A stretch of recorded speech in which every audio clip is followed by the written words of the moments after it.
Hello dear students, welcome back to my channel physics SPC. Electromagnetic induction का एक question. Two coils P and Q are separated by some distance when a current of 3 ampere flow through the coil P a magnetic flux of 10 की power minus के 3 weber passes through q. No current is passed through q. When no current passes through the p and a current of 2 ampere passes through q, the flux through p is. Solution देखो, इसमें दो case हैं।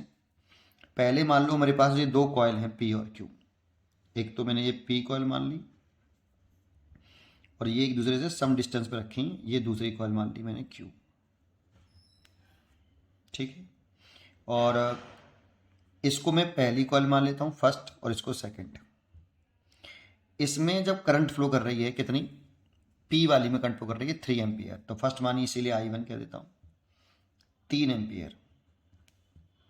तो जब इसमें current flow करेगी तो इसमें मैग्नेटिक फील्ड डेवलप होगा और वो मैग्नेटिक फील्ड इस सेकेंडरी कॉइल से जाके लिंक कर जाएगा, सेकेंडरी कॉइल से जाके लिंक करेगा। डेवलप हुआ है प्राइमरी में, तो करंट प्राइमरी में फ्लो कराया है, सेकेंडरी में जाके केवल लिंक किया है। तो सेकेंडरी कॉइल से पास होने वाला जो फ्लक्स है φ2 है ना, देखो ये कह रहा है 3 एम्पियर करंट फ्लो करा है पी में, मैग्नेटिक फ्लक्स 10 पावर माइनस के 3 वेबर पासेस थ्रू क्यू।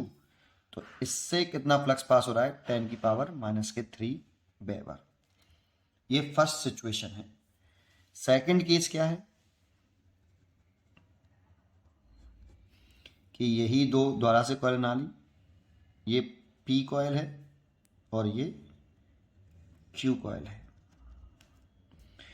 अब इसे पहली और इसे दूसरी, अब करंट इसमें फ्लो करा रहा है I2। तो इसमें कितना करंट फ्लो कराया है बेटा, थ्रू क्यू में 2 एम्पियर है, 2 करंट एम्पियर, और फ्लक्स डेवलप हो रहा है पहली कॉइल में से φ1 कितना, ये पूछ रहा है बेटा। इसे पी कह दें, फ्लक्स डेवलप पहली कॉइल में, दैट मीन्स पी कॉइल में। इसे क्यू कह दें, इसे IP1 IP, इसे 2Q, ऐसे कह सकते हो। ठीक है, हमसे इसकी वैल्यू पूछी है।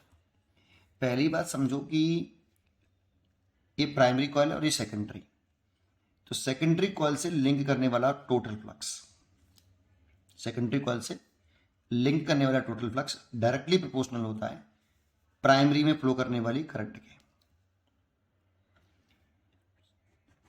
और प्रोपोर्शनल टर्म उठाते हैं तो इक्वल आता है म्यूचुअल इंडक्टेंस इनटू IP। इसे हम एम को proportionality constant term, that means mutual inductance बोलते हैं, म्यूचुअल इंडक्टेंस। ये एक कांस्टेंट टर्म है।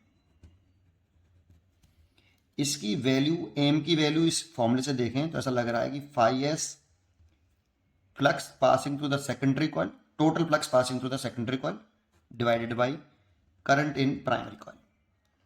तो आप मेरे को ये बताएंगे कि M depends on φst and IP, depend करता है या नहीं करता है।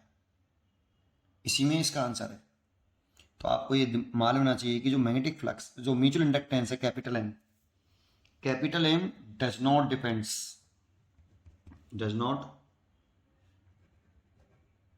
Depends on flux in secondary coil and current IP and dIP/dt, इन सबसे इंडिपेंडेंट है, बट डिपेंड्स ऑन, किस पर डिपेंड करता है, dimension of the loop, dimensions of the loops, loops मतलब प्राइमरी और सेकेंडरी दोनों की डायमेंशंस पर, number of turns per, number of turns in the loops, दोनों के number of turns per, primary और सेकेंडरी के नंबर ऑफ टर्न्स पर, दोनों के पर, distance between the loop, distance between the loop, दोनों लूप के डिस्टेंस पर, and orientation of the loop, orientation of the loop इस पर डिपेंड करता है। इसका क्या मतलब है वो जब समझते हैं। जैसे इसमें करंट फ्लो कर रहा है, इसमें प्राइमरी माना, जिसमें करंट फ्लो करता है उसे प्राइमरी बोलते हैं, और जिसमें फ्लक्स डेवलप होता है उसे सेकेंडरी बोलते हैं। तो यहाँ फ्लक्स डेवलप हुआ है इस वाले में, किसमें, दूसरे में, इसे क्यू में कह देता हूँ। प्रोपोर्शनल है, करंट फ्लो कर रहा है प्राइमरी में, दैट मीन्स पहली वाली कॉल में। तो phi two Q is equal to M, किसमें फ्लक्स डेवलप हुआ, सेकेंडरी में, तो two with respect to one, पहली के, इसे आई वन पी, ये पहली इक्वेशन हो गई भाई। ऐसे इसकी बात करूं, इस M21 की जो वैल्यू है ये फ्लक्स पर और इस करंट पर डिपेंड नहीं कर रही है बेटा। ये कांस्टेंट टर्म है, इसकी वैल्यू इन फैक्टर पर डिपेंड करती है और इन सबसे इंडिपेंडेंट होती है, इनसे इंडिपेंडेंट होती है। ऐसे इसके लिए लिखें। अब प्राइमरी किसको मानेंगे यहाँ पे, जिसमें करंट फ्लो कर रही होती है, तो इसमें करंट फ्लो कर रही है, इसे प्राइमरी मान लें, और इसे सेकेंडरी मान लें। यहाँ पे P फॉर प्राइमरी नहीं है, P फॉर कॉयल है बेटा। P फॉर प्राइमरी मतलब प्राइमरी नहीं माना मैंने इसको, ये तो P और Q का कॉयल का नाम रखा है। तो यहाँ पे जो फ्लक्स डेवलप हो रहा होगा उसे सेकेंडरी बोलेंगे। तो फ्लक्स डेवलप हो रहा है इसमें, ये प्रोपोर्शनल है, इसमें करंट फ्लो कर रही है, तो फ्लक्स ए बराबर प्रोपोर्शनल टर्म उठाएंगे तो कांस्टेंट टर्म आएगा। फ्लक्स इसमें डेवलप हो रहा है इसीलिए 1-2 लिखेंगे, I2Q। अब आपको ये बता दूं कि इस M12 की वैल्यू इस पर डिपेंड नहीं कर रही भाई, इस M21 की वैल्यू इस पर डिपेंड नहीं कर रही, ये तो इस फैक्टर पर डिपेंड करती हैं और दोनों के पे डिपेंड करती हैं। तो हियर M21 और M12 दोनों इक्वल होंगे साहब, ये very most important point. Mutual inductance दोनों का बराबर ही होगा, क्योंकि M की वैल्यू फ्लक्स पर और करंट पर डिपेंड नहीं करती है, डिपेंड करती है number of dimension of loops पर, नंबर ऑफ टर्न्स पर, और डिस्टेंस बिटवीन द लूप पर और ओरिएंटेशन ऑफ द लूप पर।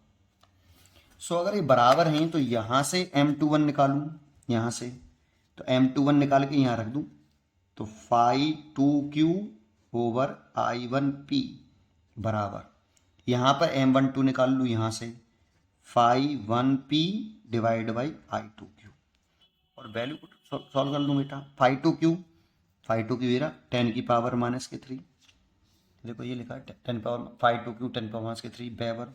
I1P ये रहा 3 एम्पियर, फाई 1P निकालना है, P में क्यों फ्लक्स निकालना था, और I2Q 2 एम्पियर, तो ये 2 है, बस सॉल्व कर लो, इसका से मल्टीप्लाई कर लो। तो phi 1P is equal to, P for primary नहीं, P फॉर कॉयल है, बस केवल नाम है, 2/3 इंटू 10 की पावर -3। इसे डिवाइड करेंगे तो 0.67 10 की पावर -3 वेबर, 0.67 आया है ना, 0.667 लिख लो ऐसे, है ना। तो इसे लिख सकते हैं हम कितना, 6.67 10 की पावर -4 वेबर। भाई 1.10 रखा होगा तो 10 पावर -4 हो जाएगा, तो इसीलिए इसकी B choice is correct, 6.67 10 power -4 weber. उम्मीद करता हूँ कि आपको ये जरूर समझ में आया होगा। पढ़ते रहिए और खुश रहिए।